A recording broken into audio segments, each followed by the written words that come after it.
ನಮಸ್ಕಾರ, welcome to ಶ್ರೇಣಿಕಾಸ್ kitchen. So ಇವತ್ತು school ಮುಗಿದ್ಮೇಲೆ ಮನೆಗೆ ಹೊಂಟಿದ್ದೆ. ಸಡನ್ನಾಗಿ ಕಾಲ್ ಬಂತು ನೋಡ್ರಿ, ಬರ್ತ್ಡೇ ಇವೆಂಟಿಂದು ಡೆಕೋರೇಷನ್ ಮಾಡಬೇಕು ಅಂತ. ಸೊ ಸಡನ್ನಾಗಿ ಹಾಗೆ ಹೋಗಿದ್ದೆ ಅವ್ರ ಮನೆಗೆ.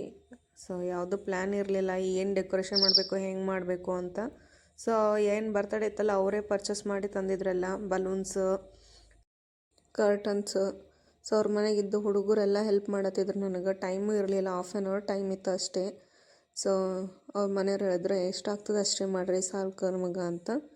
ಸೊ ಶುರು ಮಾಡಿ ನೋಡಿರಿ ಡೆಕೋರೇಷನ್ ಮಾಡ್ಲಿಕ್ಕೆ. ½ ಟೈಮ್ ಇತ್ತು. ಸೊ ಅಷ್ಟು ಚಂದೇನಾಗಿಲ್ಲ, ಸಿಂಪಲ್ಲಾಗಿ ಅಷ್ಟೇ ಆಗ್ಯದ. ಹೆಂಗಾಗ್ಯದ ಅಂತ ಕಮೆಂಟ್ ಮಾಡಿ ಹೇಳ್ರಿ. ವಿಡಿಯೋ ಪೂರ್ತಿ ನೋಡಿರಿ, ಗೊತ್ತಾಗ್ತದೆ. ಸೊ ಹೆಂಗಾಗ್ಯದ ಅಂತ ಕಮೆಂಟ್ ಮಾಡಿ ಹೇಳ್ರಿ. ಯಾರ್ಯಾರು ಸಬ್ಸ್ಕ್ರೈಬ್ ಮಾಡಿಲ್ಲ, ಸಬ್ಸ್ಕ್ರೈಬ್ ಮಾಡಿರಿ, ಲೈಕ್ ಮಾಡಿರಿ, ಶೇರ್ ಮಾಡಿರಿ ಪ್ಲೀಸ್.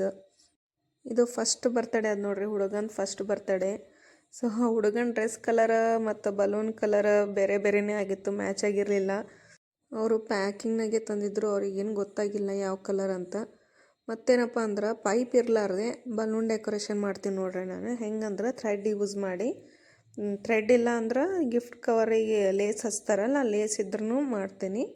ಸೊ ಹೆಂಗೆ ಮಾಡ್ತೀನಿ ನೋಡಿರಿ, ಇದ್ರೊಳಗೆ ತೋರಿಸ್ಲತ್ತೀನಿ. ಅವ್ರೇನು ಹೇಳಿದ್ರಪ್ಪ ಅಂದರೆ ಅರ್ಧ ಚಂದ್ರ ಟೈಪ್ ಡೆಕೋರೇಷನ್ ಮಾಡಿರಿ ಬಲೂನ್ದು ಅಂತ ಹೇಳಿದರು. ಬಟ್ ಅಷ್ಟು ಬಲೂನ್ ಇರಲಿಲ್ಲ. ಸೊ ಬಲೂನ್ ಕಡಿಮೆ ಬಿದ್ದಿದ್ದರಿಂದ ಇಷ್ಟೇ ಆಫ್ ಆಯ್ತು ನೋಡಿರಿ, ಸ್ವಲ್ಪ ಕಡಿಮೆ ಆಯಿತು. ಸೊ ಹೆಂಗಾಗ್ಯದಂತ ನೋಡಿರಿ. ಫುಲ್ ಅಷ್ಟೇನು ಕರೆಕ್ಟೇನು ಬಂದಿರಲಿಲ್ಲ ಶೇಪು, ಯಾಕಂದ್ರೆ ಬಲೂನ್ ಭಾಳಷ್ಟು ಕಡಿಮೆ ಬಿತ್ತು.